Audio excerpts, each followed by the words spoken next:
Hello and welcome to this special edition of Cronkite News, coming to you from Rio de Janeiro. I'm Alex Caprariello. And I'm Giselle Cancio. We're excited to be your host as we explore the Games, Rio, and Arizona's Olympic athletes.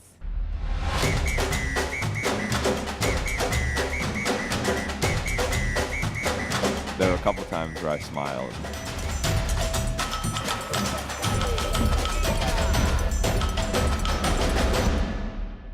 So as you can see, we have a lot of ground to cover in just 30 minutes. So let's begin with Samantha Witherwax, who takes us across the marvelous city, the first in South America to host the Olympic Games. I'm here in Rio on Copacabana Beach. The Olympic rings are behind me. This is one of the few spots that they are placed throughout the city. The city is honestly kind of bustling. There's a lot of people around, thousands of people just enjoying this atmosphere, and there's a lot to explore here in Rio.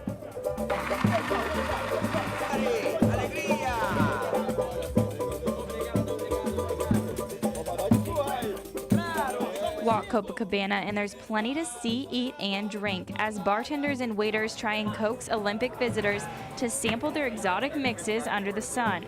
And so far, tourists seem to be loving it.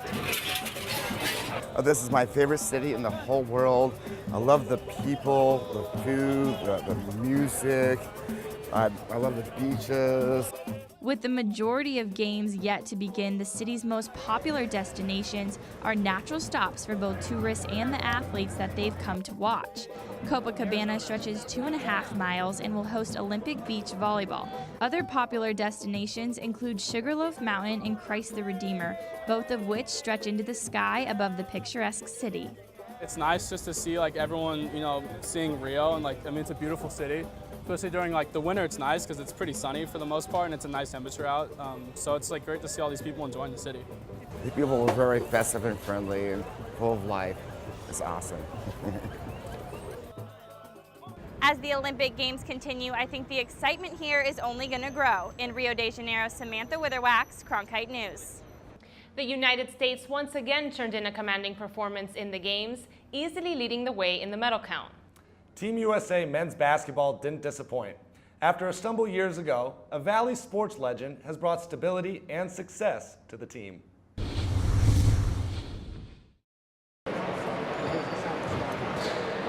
That's all for you. That's all for you. The USA men's basketball team is made up of 12 NBA players between the ages of 24 to 32, hailing from the streets of New York to the beaches of California. But in the players' eyes, USA basketball is best represented by a 76-year-old who has been synonymous with Arizona sports for more than 40 years. Jerry Colangelo? Yeah. He is the team. To say the least, he put this whole thing together. He orchestrated, USA basketball to be great. Former Phoenix Suns and Arizona Diamondbacks owner Jerry Colangelo is the managing director of USA Basketball and has been instrumental in turning the program around since he was hired in 2005. You have to look back at the history. We were struggling for a number of years in this program, and there's been no struggling since Jerry took over. We caught up with Colangelo to hear about the impact he made in creating one of the most dominant dynasties in the modern Olympic era. We needed to show the world basketball community respect because we had lost our standing, and that was the first big piece of thing we had to do. After failing to win a major international competition for 5 years, the USA Basketball Executive Committee brought Colangelo on to reshape the struggling team. He started from the top, hiring Duke University basketball guru, Coach Mike Krzyzewski, to lead a newly formed supergroup. I was just asked and I accepted, and I was proud to be asked and just as proud to accept. Perhaps the most beneficial retooling of the program came when Colangelo required his athletes to sign on to a 3-year playing commitment. A core of talent was then created, and in return, he focused on a player-first approach, a strategy that he's seen work well before. You have to create an atmosphere for players, and that was always one of the keys to our success with the franchises in Phoenix, is creating a culture, creating an atmosphere where players feel comfortable. and it's no different here with USA Basketball. We have a huge amount of respect for him and what he does for USA Basketball and allowing us to have the opportunity to come into different countries, play exhibition games, stay in great hotels, and just be ourselves and feel comfortable. So we have nothing but appreciation for him and nothing but huge respect. The future for USA Basketball is very bright because basketball's future in America is very bright. While he no longer leads Arizona's professional sports, Colangelo's time with his revitalized national program will continue as he is committed to Team USA until the Tokyo Olympics in 2020. So at least one more strong run from Jerry Colangelo and Team USA. Of course, Team USA women's basketball also impressed in Rio. Diana Taurasi has said these games will mark the end of her Olympic career, but before she goes, the Mercury star is making sure a close friend and teammate has all the advice that she needs. They normally spend their time together representing the Phoenix Mercury. But this summer, guard Diana Taurasi and center Brittney Griner have brought their talents to the Olympics in Rio de Janeiro. Man, when that national anthem comes on, there's nothing better. You're playing for your country. The duo has been playing together since 2013 and brought a world championship to the Mercury 1 year later. Now, Taurasi's playing for her 4th gold medal, and Griner is hoping to bring home her 1st. Taking it in, learning from the vets, and just doing the things that got me here. I didn't want to get here and do something different and mess up. Although Diana's a 4-year veteran and Brittney is a first-time Olympic rookie, the Phoenix Mercury duo learn from each other both on and off the court. Being here is a little special for them because it'll be the first and last time they get to share the Olympic court together. She's really brought life back to my career. When you get a little older, you always find things to inspire you. And the minute she got to Phoenix, there was something about her that I loved, her passion for the game. I don't think she really understands how much of a role she plays on me. She's kind of like a big sister to me and a role model, and I'm kind of like, I'm still a fan of every time I get to get on the court with her, it's like I'm playing with Diana Taurasi. Dominating in the Summer Olympics so far, Griner, Taurasi, and the rest of Team USA are heavily favored to bring home a gold medal for a record-setting 6th straight time.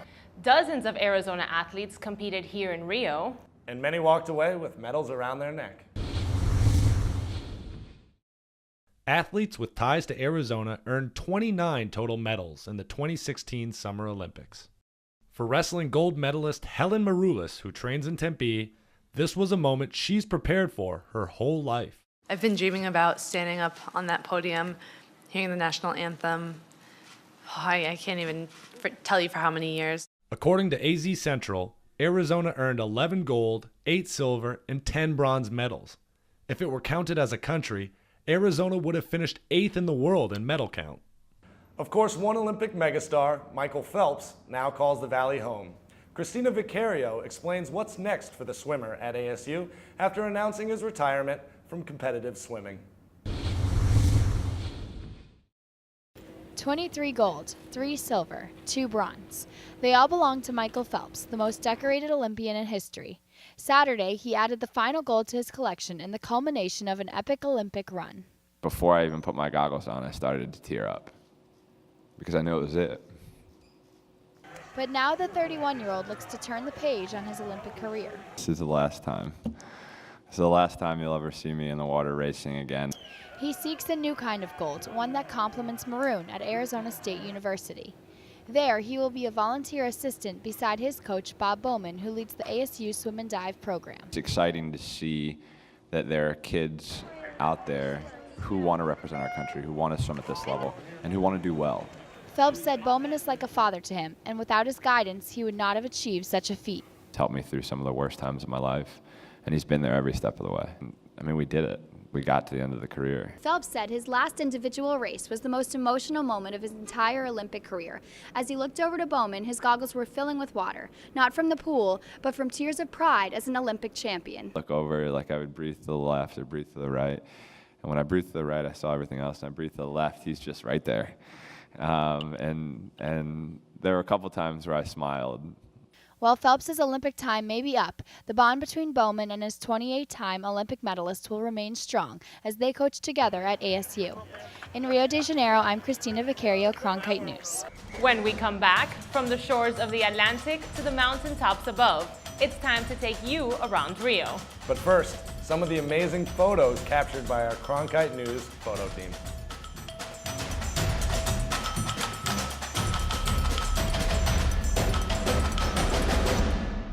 Your favorite PBS shows, ready to watch when you are. Anytime, any place. Find more ways to explore than ever before. Welcome back to this Cronkite News special from Rio de Janeiro and the 2016 Olympic Games. We're coming to you from Ipanema Beach, just one of the famous strips of sand in the city. Cristina Vicario explains how the beach has become an important part of this city's culture.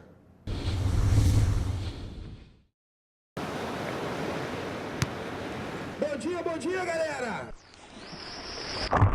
I've never seen a culture like this before. It's a different kind, different style of way of life. Copacabana, Ipanema, Leme. They are among the most famous beaches in the world. But to truly know them means to touch the sand and feel the energy day and night. Para mim, especialmente, tem For me especially, there is a very special value because about a year and a half ago, I've been surfing this beach and it has been a part of my daily life, and it has been very important in my life to be at the beach every day. Estar na praia todos os dias. For many in Rio de Janeiro, the beach is more than just a place to play. Então, eu tenho conhecido as pessoas. I've been meeting people that work on the beach as well. And it's very important for them to have the beach because some people don't have other sources of income. The beaches are a part of our culture and of course have a lot of informal economy there. Needs are few. Locals come with their suits and little more. Vendors roam the crowded streets, selling homemade hats, jewelry, towels, and food. They stay there all day, 7 days per week. On Sunday during the summertime, one bar, one kiosk, they get more than 3,000 reais per day. FOOTVOLLEY quickly catches the eye of first-timers to Copacabana. For many cariocas, or locals from Rio, the beach is their way of life, a source of simplicity and happiness. For me, the beach is very important because I'm carioca, and the guy that is carioca enjoys Copacabana and enjoys all the beaches. And here, Copacabana, for being the best place in the world, we love Copacabana with all happiness. Rio de Janeiro, the Olympics, all happiness, all good things. Leme Beach is a local hangout where many Brazilian vendors and residents stay out all night because of the lights that illuminate the beaches. When the sun goes down, the beach lights up. Ipanema, Copacabana, LeBlanc, Leme, they all have lights, and it's like you're in a major soccer stadium, and people just continue playing into the night.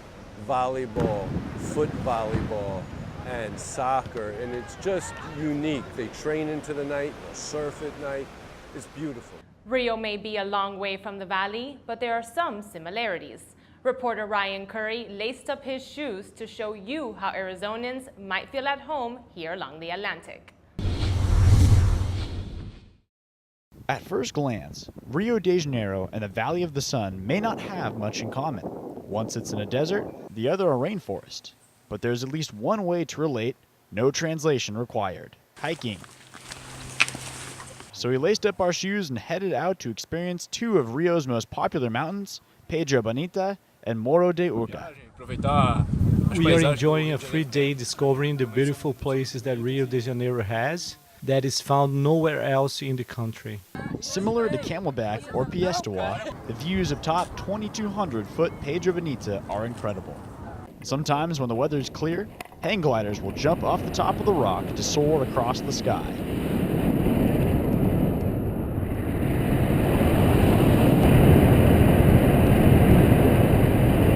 But the journey to the top is just as fun. Travelers are making their way up to the top of Pedra Bonita.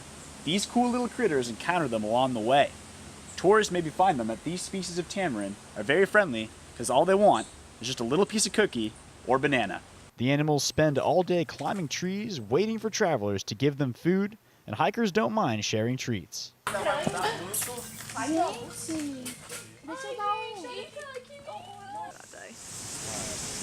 On the other side of town is Morro de Urca. Reaching above the water of Guanabara Bay, it offers hikers a different experience with its view looking back at the city. It's just unbelievable countryside, but the way that the buildings have fitted in, I just found it amazing. With hundreds of trails on multiple mountains, Arizonans may not feel so far away after all. All that hiking's making me hungry. How about some Brazilian barbecue? Works for me, and Tyler Fingers got the perfect spot.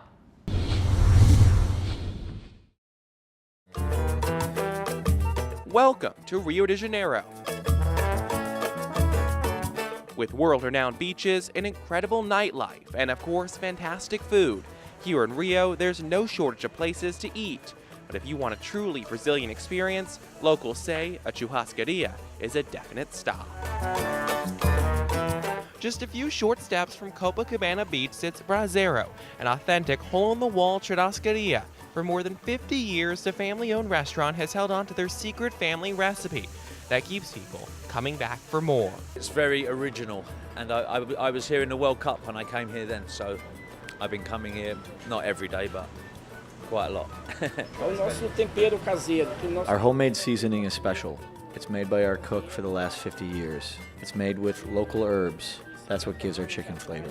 It's more than just a place to eat. Not only can you hear the sizzle of the meat on the grill, but you can see and smell it too. You also can talk to the chef while he prepares the food. Granted, you have to understand Portuguese. And for the employees, that's the best part. I like being in the churrascaria, serving the customers. That's what is cool. With a variety of food on the menu to satisfy any meat craving, BRASEIRO and churrascarias just like it bring tourists and locals alike to the counter to get their grub on. The steak mainly, but everything else is very good. You can fill yourself up for around $20 with drinks and still have time to take a stroll down Copacabana Beach before the night ends. In Rio de Janeiro at the Olympic Games, Tyler Fingert, Cronkite News. When you walk along the beaches of Rio, you can't help but be impressed by the sandcastles. They're works of art, and as Zuriel Loving discovered, for some, a way to a better life. Playing in the sand is not just an activity for children in Rio de Janeiro. Along the beaches of Copacabana, artists create visual masterpieces solely of sand and water. Artists like Josian Rodriguez began creating sand sculptures as a child on Copacabana with help from his Colombian mentor. He traveled the whole world making these sculptures. And I was a kid when I was passing by here and I met him. We started a friendship. I started to play with the sand and started to learn. Josian says his skills have taken him all over the world, from South America, Europe, the Middle East, and Asia. But he keeps coming back to Copacabana. I think Rio is the main place in Brazil, and Copacabana is the main place in Rio. And here at Posto 5 is the most famous place in Copacabana. It's crazy how much work they put into it, and like you can tell how much time that they spent on each castle, and I like seeing all the different ones. While tourists see the sculptures as amusement, Josian uses his as solace. When I do this, I feel like I'm in another place. It's my moment of therapy and it makes me feel free. In Rio de Janeiro, Zuriel Loving, Cronkite News. There's something else you notice here on Ipanema and other Rio beaches, a game that combines soccer and volleyball. It sounds pretty tough, but Cronkite News reporter Al Gao got in the middle of the action.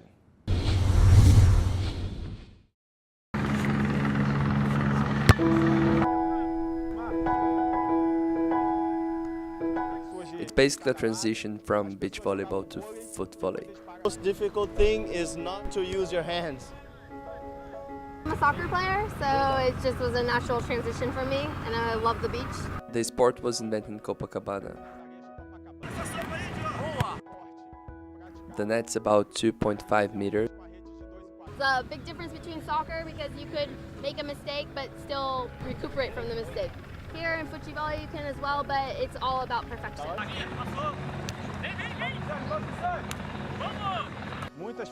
A lot of people get impressed by the sport and are also curious about it. Many people ask me about the rules, about the championships.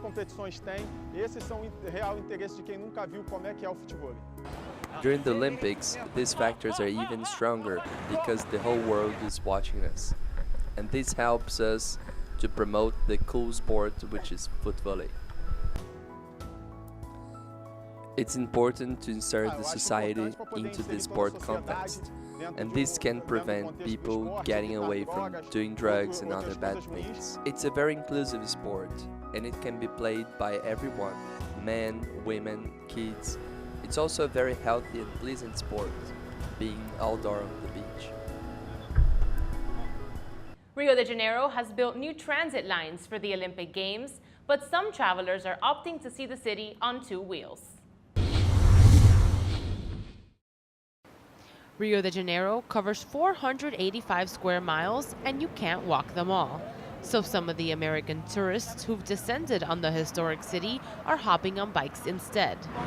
This bike path that they have is incredible. The route manages to get visitors to the popular tourist attractions and the residential part of the city. What Rio is known abroad, a beautiful city, nice landscapes and amazing views, with also here, this area that we are, that is a more historical area. So we've been able to go around the whole city and see the landscape. The landscapes are incredible. Bike in Rio tours got started 4 years ago, and it was the first of its kind in Rio de Janeiro. Their most popular tour includes 10 miles of biking through the city, starting at Copacabana and ending right here in the city center. Hoping for his own share of an Olympic economic boost, owner Elias is counting on help from an old friend to manage the crowds and expand the amount of people on each tour. Cities like Rio, like amazing beaches all over the place, but you know, you can't walk everywhere. Keating finished her tour with more respect for Rio and less concern for all the controversy. Everything is clean, stuff seems together, so I'm hoping that it'll all blow over and we'll just have fun and it'll be about the Olympics. And if you like racing through the city, you don't have to park your bike for good. Tours of beach, even jungle, are right around the corner. There's much more ahead from Rio de Janeiro. We'll give you a sneak peek inside the USA House, as well as a closer look at the Olympics' impact on the city. But first, more wonderful photos captured by our team.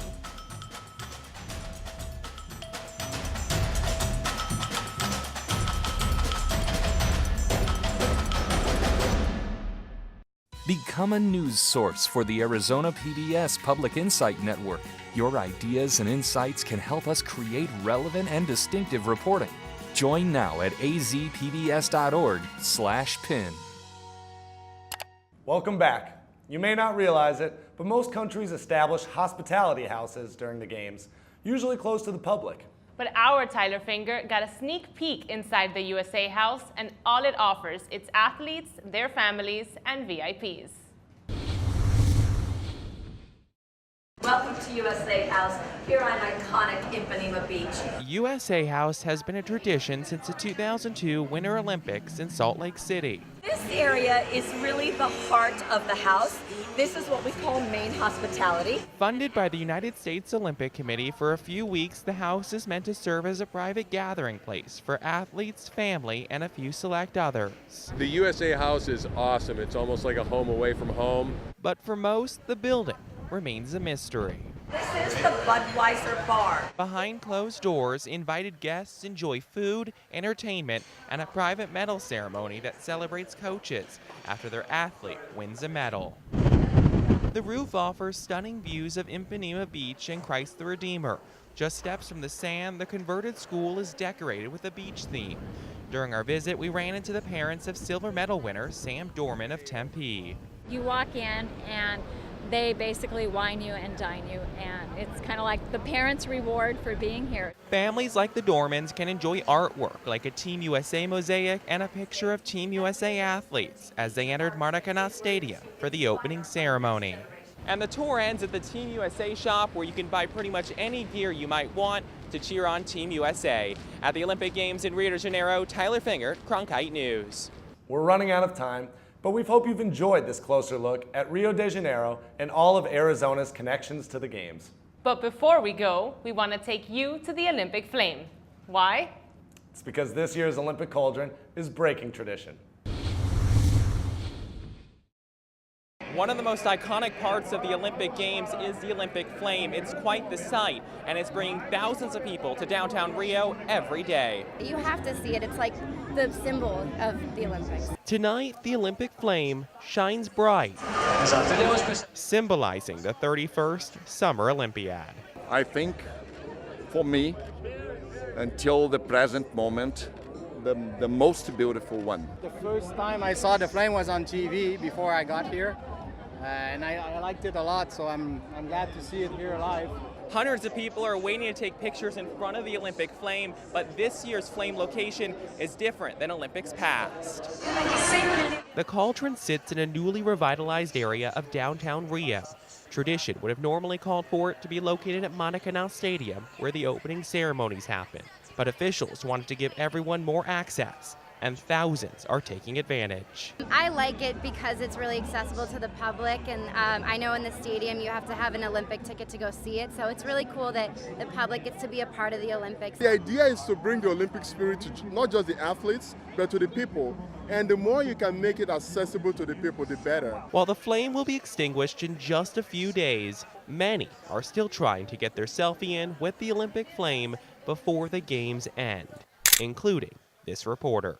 In Rio de Janeiro at the Olympic Games, Tyler Fingert, Cronkite News. Thanks for joining us for this special edition of Cronkite News from Rio de Janeiro. I'm Giselle Cancio. And I'm Alex Caprariello. Good night. Or as they say in Portuguese, boa noite.